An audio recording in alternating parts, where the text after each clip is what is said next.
Good morning, welcome to Shubhri's family. চলে এলাম টাটকা ব্লগ নিয়ে। আশা করি সবাই ভালো আছে এবং সুস্থ আছো। ওয়েদার ফাটাফাটি হয়ে গেছে একদম, বেশ ভালো হাওয়া দিচ্ছে, আকাশটা কিরকম করে উঠেছে দেখেছো, দারুণ। একটা টেনশনের মিটিং ছিল, মিটিংটা আপাতত হলো, দেখা যাক বাকিটা। যাচ্ছি আবার সেই গড়িয়ার দিকে, তার আগে যাবো একবার ডালহৌসি করে, তারপর গড়িয়ার দিকে যাবো। পরপর আজকে অনেকগুলো স্কেডিউল বেরিয়েছি, দেখা যাক। গুড ইভিনিং সবাইকে, welcome back to our new blog. আশা করি তোমরা সবাই খুব ভালো আছো, সুস্থ আছো। ভালো সুস্থ থাকাটা খুব জরুরি। পরীক্ষা এগিয়ে আসছে আমার স্টুডেন্টদের, তাই পড়ানোর চাপটা একটু বেশি, আর অ্যাডমিশনও তো চলছে। যাই হোক, তো সেই জন্য সকাল থেকে আমি একদম ব্লগটা শুরু করতে পারিনি। এখন বাজে সন্ধেবেলা 6:30। আমার গানের ক্লাসে যাওয়ার আছে, বাট আজকে আবহাওয়ার পূর্বাভাস বা এখনের ভাস ভালো নেই, মানে প্রচণ্ড মেঘ ডাকাডাকি করছে, তাই বেরোবো কি বেরোবো না বুঝতে পারছি না। দেখি যদি বৃষ্টিটা না হয় চলে যাব, আর তারপরে বাকি কথা তারপরে হবে। জানি না সারাদিনে শুভম কতটা কি ব্লগ করেছে, তারপরে আমি কতটা কি করতে পারবো, কালকে এত ব্লগটা কি হবে। চারিদিকে শুধু এসি ডেলিভারি হচ্ছে, মানে এই যে এটা কমবে না, মানে এই যে গরম কমলো, এরপরে যে গরমটা মানে পড়বে, সেটা যে কি সাংঘাতিক পড়বে গরম। সবাই সবার বাড়িতে এসি ডেলিভারি করছে, আর সত্যি যারা ইনস্টল করছে তাদেরও শান্তি, গরমের মধ্যে করতে হচ্ছে না। আমি চললাম আমার গানের স্কুল, টিপটিপ করে হালকা হালকা বৃষ্টি পড়ছে, আবার জোরে না হোক, আমি যেন তার মধ্যে ফিরে আসতে পারি, তারপরে বাড়িতে ঢোকার পরে হোক। এই রাস্তাটা ভেঙে আবার করেছে, তাও মাঝে মাঝে কিছু কিছু জায়গায় গর্ত রয়েছে। এখন আমাদের গানের স্কুলে মানে কিছু গান নিয়ে প্রতিদিনই আর কি প্র্যাকটিস চলছে, প্রতি সপ্তাহের পর হয়তো এটা প্রতিদিন হবে। দেখেছো ডাকছে, ডাকাডাকি শুরু।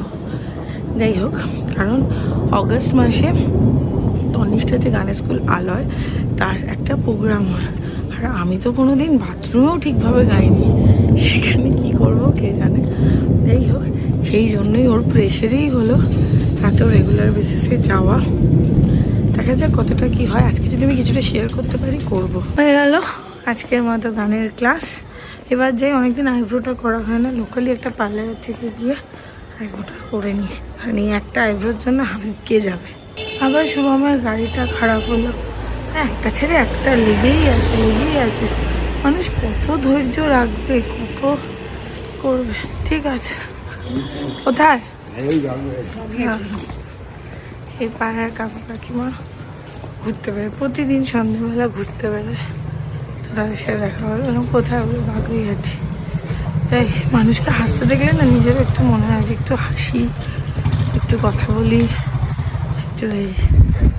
আর নইলে নিজেদের লাইফে যা চলে তাতে হাসি আর ভুলে গিয়ে কান্নাও ভুলে যেতে হবে। তো আমাকে একটু ব্রেড বাটার আর একটা কলা দিলাম, এলো খেলো বেরিয়ে গেল, কারণ ওই গ্যারেজ থেকে ফোন করেছে, ওর ট্যাপটা ওখানে রয়ে গেছে, দেখো গ্লাসটা ওখানে রেখে গেছে।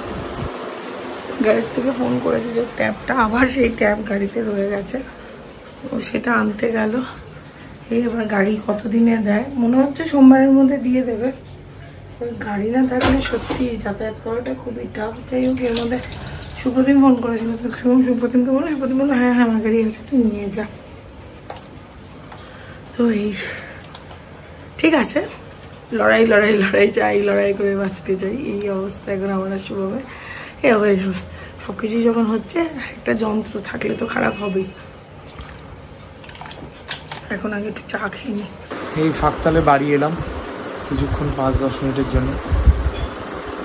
একটা সলভ করছি আরেকটা হচ্ছে, একটা সলভ করছি আরেকটা প্রবলেম আসছে, একটা সলভ করছি একটা প্রবলেম আসছে, জানি না কেন। পাটুলি থেকে বাড়ির দিকে আসছিলাম, আর শনিবার তোমরা জানোই আমি মাঝে মাঝে সন্ধ্যাবেলা একবার বাড়িতে আসি, একটু পুজো আচ্ছা আছে, সেই পুজো আচ্ছাটা করার জন্য, প্লাস কালকের বাজার হাটগুলো করার জন্য। হঠাৎ করে পাটুলির ওখানে গাড়িটা একটু প্রবলেম হলো, পিক আপ নিল না। তো যাই হোক, সেগুলোকে নিয়ে মোটামুটি আমি কোনোরকমভাবে গাড়িটা কিছুটা অবধি এগিয়ে এলাম, অজয়নগর অবধি। তারপরে গিয়ে দেখি যে গাড়িটার রেসটা কম নিচ্ছে, হিট হয়ে যাচ্ছে, হয়তো কখনো ক্লাচ বসে যাচ্ছে, এরকম হচ্ছে। ওইখানেই তারপরে একজনের পরিচিতি আছে, রুবির ওখানে সোর্সে একজন করেছে, এই পাটুলিতে গাড়িটা গ্যারেজে দিয়ে এলাম। গাড়িটা এখন সোমবারের আগে আমি পাবো না, সোমবার দুপুরবেলা 12টা-1টার আগে আমি কোনো মতেই গাড়িটা পাবো না। কালকে ওখানে থাকবে, আপাতত এখন সুপ্রতিমের গাড়ি, আমার বন্ধুর গাড়িটা নিয়ে চালাচ্ছি। মানে একটার পর একটা, দাঁড়া হাত ব্যথা, একটার পর একটা এমন চলছে, জানি না এটা কিভাবে এর প্রবলেম সলভ হবে, বাট সলভ তো করতে হবে। হ্যাঁ, আমি এই চ্যালেঞ্জটা নিয়েছি। আমাকে রিমা ঢোকার সঙ্গে সঙ্গে বললো আর কত নেবো, বললাম নিতে হবে, চ্যালেঞ্জ নিতে হবে, চ্যালেঞ্জ সলভ করতে হবে, এইভাবে এগিয়ে যেতে হবে। যতক্ষণ ভগবান পরীক্ষা ছাড় পরীক্ষা দেবো, দেখি না, তার মধ্যেও নিজেকে ঠিক রাখতে হবে। আজকে অনেক কিছু হয়েছে, অনেক কিছু ঘটেছে, খারাপ ভালো সব কিছুই হয়েছে। শুভমের যেই কাজটা নিয়ে কালকে পর্যন্ত অতটা টেনশন ছিল, সেই কাজটার সলিউশন বেরিয়েছে, সলভ হয়েছে, যাদের ফটো তাদের কাছে পৌঁছেছে। আর মাঝখান থেকে শুভমের গাড়িটা খারাপ হয়েছে, সব কিছু নিয়ে একটা দিনের তো খারাপ ভালো সবই থাকে। যাই হোক, আমাকে রনিতা, আমি দিই বলছি, রনিতা দি আমাকে একটা আইডিয়া দিয়েছে, রিমা কমেন্টগুলো পুরো ভালো লাগবে। আমি যে এই টাইমটায় বসে তোমাদের সাথে গল্প করি না, এই টাইমটায় বসে আমি তোমাদের কমেন্টগুলো পড়বো। তো রনিতা দি প্রথমেই একটা কথা যেটা বলেছো সেটা হলো, তোমার গলায় একটা গান শুনিও রিমা, বেশ ভালো লাগবে। আমি জানি না কেমন লাগবে, বিকজ আমার নিজের মনে হয় না আমি অত ভালো গান গাই। যেই প্রোগ্রামটা হচ্ছে তন্নিষ্ঠার ওখানে, সেটা হলো কোরাসে হচ্ছে, তো সেখানে আমার গলাটা অতটা বেশি কিছু বোঝা যাবে না, তো এর জন্য আমার মনে হয় না অতটা কিছু। মৌসুমি দি বলেছো যে রিমা ওটসের রুটি খাও আর হাঁটো। ওটসের রুটিটা আমিও শুনেছি, বাট আমার রুটি জিনিসটাই খেতে ভালো লাগে না, তো জানি না কি হবে। বাট হ্যাঁ, আজকে আমি অনেকটা হেঁটেছি, হাঁটবো। অপর্ণাদি সত্যি ভগবান আছে। প্রার্থনার কথা তো কিছু বলার নেই, ওর সবসময় কমেন্ট আমাকে ভীষণ ভীষণ ভীষণ মোটিভেট করে, প্রার্থনার কমেন্ট।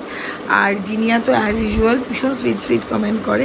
আর এটাকে অঞ্জু ঘোষ দি, উনি আমাকে বড়মার পুজোর সময় বলেছেন সকাল 8টা থেকে 1টা, আর আবার বিকেল 4টে থেকে 8টা। তোমরা অনেক অনেক কমেন্ট করো। এবার দেখো, খুব বেশি কমেন্ট হলে তো পড়াটাও যায় না, অল্প কমেন্ট হলে পড়া যায়, এবং তার মাঝখান থেকেও আমি কমেন্ট পড়বো। আর আমি রোজ কমেন্ট পড়ি, মানে আমরা যখন ইউটিউব স্টুডিওটা ভিউজের জন্য চেক করি না, অটোমেটিক্যালি আমরা প্রত্যেকটা ব্লগার ছোট থেকে বড় প্রত্যেকে অন্তত নিজের ভিউজটা চেক করে, আর সেখানে প্রত্যেকে কমেন্ট পড়ে। হয়তো রিপ্লাই সবার দিয়ে ওঠা হয় না, বা রিপ্লাই সবাই দেয় না, বা আমরাও ভাবি যে একদিন রিপ্লাই দেবো, এটা যদি রোজ করতে না পারি হয়তো মনে হবে ওটাতে রিপ্লাই দিলাম, এটাতে রিপ্লাই দেবো না। কিন্তু কমেন্ট আমি অন্তত সবটা পড়ি, শুভম হয়তো অতটা সময় পায় না, আমি সবটা পড়ি। আর আমার সাথে সাথে আমার মনে হয় আমার বন্ধু বান্ধব যতজন আছে ব্লগার, প্রত্যেকে কমেন্ট পড়ে। এটা নিয়ে ভাবার কিছু নেই যে আমরা কেউ কমেন্ট পড়ি না, আমরা কমেন্ট পড়ি, এই হলো ব্যাপার। যাই হোক, সোনাই এতক্ষণ বসেছিল, আবার সোনাই ঘাড়ে একটা শটকা খেয়েছে, তো সেই জন্য আবার আমাকে বলছে দিদি আমি পুরো রোবট হয়ে গেছি। বললাম না যা, এবার কালকে রবিবার, কালকে অনেকটা প্ল্যান ছিল, এবার গাড়িটারও এই অবস্থা, তাই কোনো প্ল্যানই হবে বলে তো মনে হচ্ছে না। আর ভেবেছিলাম একবার কালকেই গিয়ে পুজোটা দিয়ে আসবো, বাট যাই হোক, গাড়িটার এই অবস্থা, গাড়িটা নিশ্চয়ই সব মঙ্গলবারের মধ্যে ঠিক হয়ে চলে আসবে। মানে খরচা যেন আর পিছন ছাড়ছে না আমাদের, রোজ কিছু না কিছু একটা, সকালবেলা উঠলে পর চ্যালেঞ্জ, সারাটা দিন ওটা নিয়েই যুদ্ধ চলছে। এর জন্য না সকালবেলা ব্লগটাও অন করতে পারি না। সকালবেলা শুভমের ফোনটাই আসে একটা কোনো কিছু একটা চ্যালেঞ্জ নিয়ে, তারপর থেকে ওটাই 12টা অবধি চলে। শুভম হয়তো ওটা সলভ করে যখন বেরোয়, দেন আমি পড়াই, দেন আমি সব কিছু করি, নইলে ওইটা নিয়েই দুজনের মধ্যে চলে। মানে কিছুতেই যেন, যাই হোক, সব কিছুরই আস্তে আস্তে নিশ্চয়ই শেষ হয়। খারাপ সময়টা যদি রোজ ঘটে তখন হয়তো মনে হয় খারাপ সময়টা অনেকটা লং, ভালো সময়টা যখন আর কি খুব আস্তে আস্তে কেটে যায়, এর জন্য ভালো সময়টা বোঝা যায় না। সব খারাপ ভালো মিশিয়েই লাইফ হয়, আর নিশ্চয়ই সব কিছু ভালো হবেই। আর 2024 সবাই বলেছিল যে খুব দেবে নাকি, এই বছরটা তোমাদেরকে কেউ নিরাশ করবে না।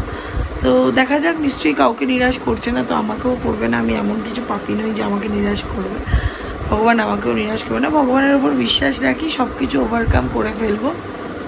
আর ব্লগটা নিয়ে যেটা ব্যাপার, আমি সিরিয়াসলি চাইছি ব্লগটা নিয়ে অনেকটা দূর এগোতে। এই জন্য আমি জানি আমাদের কন্টেন্টে অনেক ডেভেলপমেন্ট দরকার, অনেক কিছু দরকার, বাট হ্যাঁ, রেগুলার লাইফে যা প্রবলেম আসছে, যা ভালো মুহূর্ত কাটাচ্ছি, সব কিছু নিয়েই ব্লগটা করছি। আপাতত এরকমই চলবে, তারপরে যখন যেই মুহূর্তে খুব ভালো কিছু হবে সেটাও দেখতে পাবে, যেই মুহূর্তে প্রচুর লোকজনকে দেখতে পাবে, অনেক কিছুই হবে। যেটা রোজ হবে সেটাই তোমাদের সামনে তুলে ধরবো।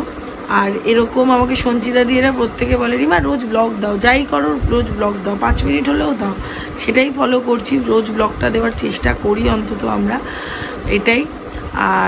আর কিছু বলার নেই। ভালো থেকো, সুস্থ থেকো, ভালো রেখো, সুস্থ রেখো। গুড নাইট, শুভরাত্রি, টাটা।